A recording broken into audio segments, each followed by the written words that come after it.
attention down there.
I see a maintenance catwalk.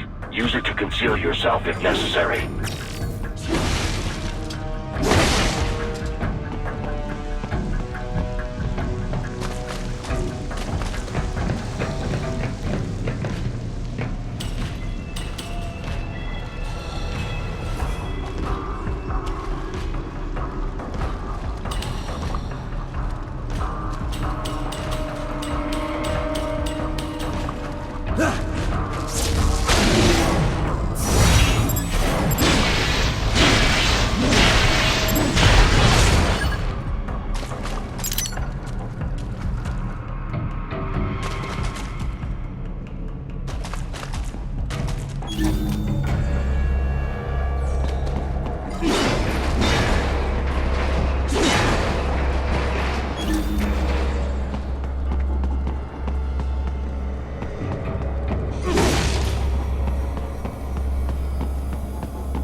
How are things back in Abkhazia? Thanks to the full efforts of the workers, power was restored in just 2 days. Pretty impressive. Only the power plant is back online though. Refinery itself will likely be out of service for months. Fuel sent from Supsa is being used to power the plant for now. Just wish I could have stopped him.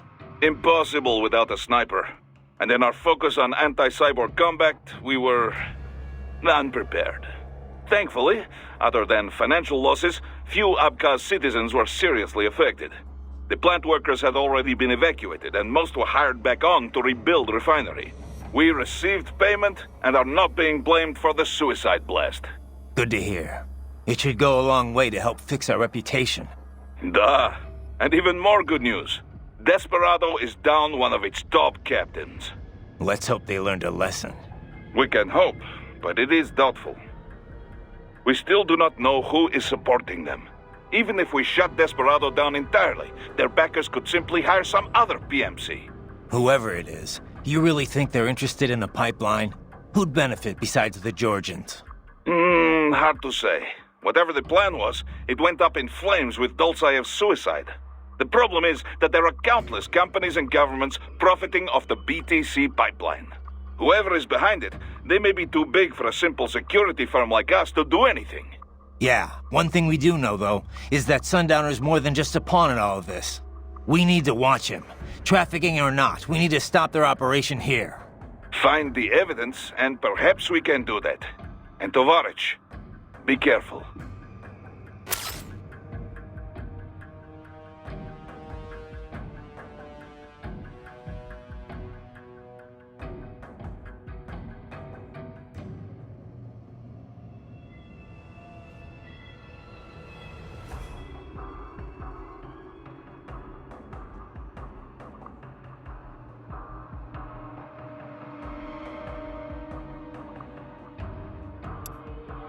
Miss Trawl mentioned someone from her past. Any idea who that could have been? None. I checked her file again, couldn't find a thing. Definitely not Dolzaev. Probably not Sundowner either. No. The way she put it, it didn't sound like anyone I've encountered so far. Maybe someone involved in backing Desperado. If so, sounds like they're providing more than just financing. Maybe they share the same philosophy. That'd be bad. People willing to die for their leaders aren't so easy to predict. Yeah, but other than the wins, Desperado's cyborgs are all just hired contractors. They're probably emotion suppressed with nanos or drugs or whatever, but that's about it. You're probably right.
Can't believe Dolzaev blew himself up. Pretty common terror tactic. You don't usually see the leaders doing it, though. It's one thing to get your flock pumped up on the glory of dying for the cause, but it's not often they actually go through with it themselves. You gotta have a public face, after all. The guy who gets to claim responsibility on the evening news. In a weird way, Dolzaev showed some serious dedication. Not that I'm about to praise him for it. Yeah, still a terrorist. A suicide bomber in the end. If that's what you want to call him. Still, he kind of failed at it. How so? Well, all that explosion did was put a dent in Abkhazia's budget. More Russia's, really. They're the ones rebuilding the refinery. The coup didn't work out. He couldn't overthrow the government. He was barely a blip on Russia's radar. So, you're saying the bombing didn't accomplish any of his goals? He did it just because he was cornered? Sounds more like just plain suicide. Yeah. Probably wanted to end things with his own hands. Like a samurai committing harakiri. Still not something to be commended for, though. Yeah. Lumping him in with true warriors like the samurai just gives them a bad name.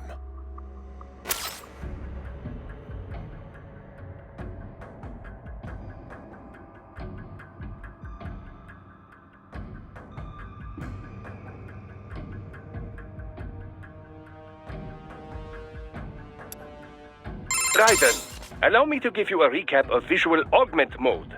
Why? Is it different from my AR display? We'll get to that in a moment. Modern tech gives us the ability to display assorted information streams visually. This is accomplished by interrupting the data flow from a cyborg's optic nerves. This is referred to as AR, augmented reality. That's how I can see my Soliton radar and who I'm talking to on the codec. Right, but if too much data is presented in this manner, the user runs the risk of having an incomplete view of the real world. Yeah. The codec window's got a bad habit of getting in the way when you drop in to chat. Of course, of course. Typically, I'd simply call, leaving it to you whether or not to respond. In an emergency, however, that just wouldn't do. Define emergency. Anyway, cyborg AR designers try to keep the interface as unobtrusive as possible. But there are times when one really does need all that data on display. This is where augment mode comes in. Now, I know it sounds a bit like augmented reality, but just think of it as an additional dimension to AR. Okay, fine. So what's it do? It uses local Soliton radar and XIFF data to do things such as analyze and display enemy position and numbers. It also has a starlight scope and thermal goggle functionality for a host of night vision capabilities. The entire image is digitally processed, making it much easier to read than earlier thermal goggles. Yeah, I'd noticed that. Used in a well-lit area, your perceived brightness will be affected, but it won't hinder vision too much. The same type of sensor is used for all functionality. The data sent out by each one is merged together as part of the digital processing. All you need to worry about is turning the individual functions on and off. Simple, yes?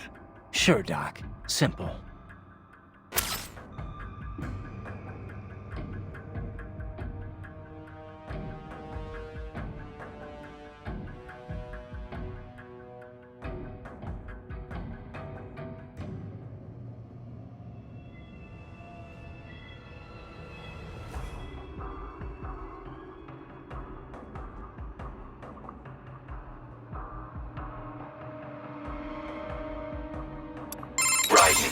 Ambulatory unmanned gears detected in sewer network.